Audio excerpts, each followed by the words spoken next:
Yeah, Talaman, Geek Talk.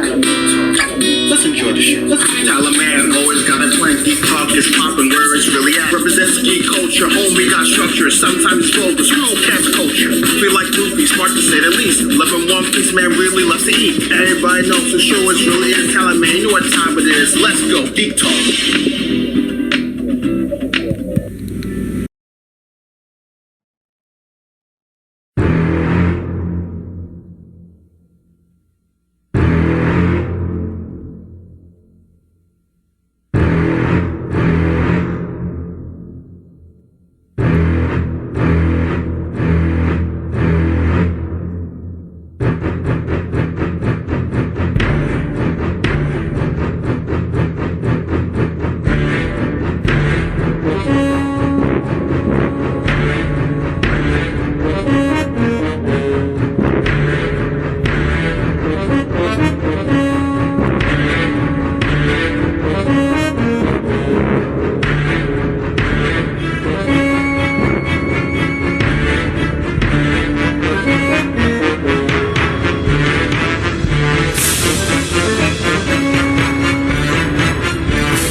Hello and welcome. We got another episode of Geek Talk with Tyler.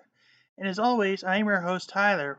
This will be a solo episode during our theme of individuals that have made up geek culture.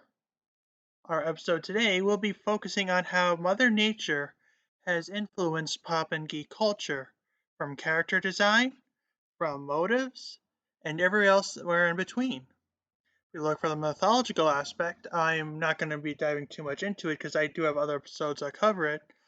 But dragons, or at least rather the existence thereof, have been inspired by many forms of mythology, from dinosaurs to fish to even modern day reptiles like dragons and Komodo dragons, and crocodilians like alligators and crocodiles. Even if we look far into the many far regions of mythology, like, believe it or not, the Cyclops of Greek mythology was inspired by modern day elephants or mammoths, because when you look at an elephant's skull, you'll see that it looks very similar to the Cyclopses that they use in many films and television shows. On top of that, the character designs, or rather the allegoric motif we use for many modern day animals, or stories, do come from animals, like the whole concept of a leopard never changing its spots, to even those Aesop fables that have wired so much into pop culture. But it really all depends on where you're from and how much a certain animal has been influenced. For example, in the Western society, foxes are more sneaky, conniving, and overall cruel creatures, rather as opposed to Eastern mythology, China, Japan, etc. Foxes are more benevolent creatures and are wiser and even on top of that mystical in some aspects, or to the point they have powers like shapeshifting and illusion casting. You'll notice this in many Pokemon, like say Zoroark, Ninetales, and even Vulpix, all of which were inspired by Kitsune, which in fact were inspired by the foxes that do live in Japan. Then again, many of the Pokemon themselves are inspired by many day animals, from the various dog Pokemon, the various monkeys, cats, and every other animal in between.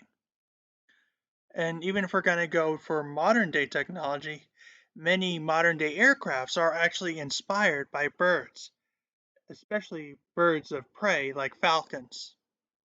So, if you're an upcoming character designer or writer, I would definitely take a page from Mother Nature, because it just goes to show you that there are so many different outlooks you can look into. Even if you're a comic book fan. Now, there's a little trip down memory lane. Pretend it's pre 1960, If somebody ran by the idea of a man having the powers of a spider, that would seem a little weird. Nowadays, Spider Man is actually the character with the powers of a spider. It's actually one of the more well known superheroes in existence, and in fact, one of the best selling comics of all time.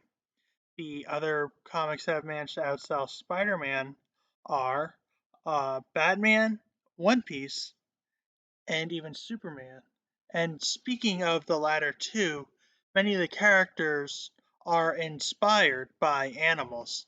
We have Batman naturally, Killer Croc, and even the Penguin, who's got a more bird motif.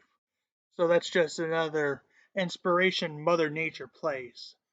And while many of the characters in anime are human, a lot of them can either transform into animals or do have an animal motif, thus adding more to the layers of how Mother Nature has inspired these creatures.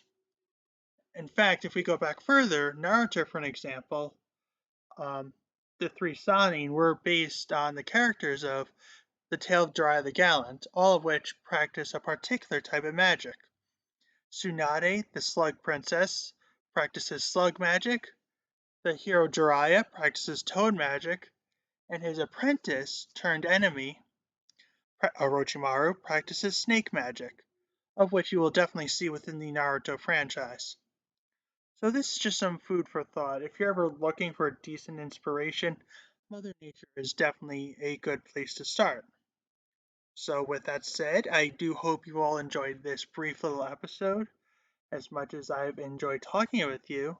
And since this is Father's Day of this recording, I would like to give a very shout out to Francis Brooke, a very happy Father's Day. More to come. This has been Tyler of Geek Talk with Tyler.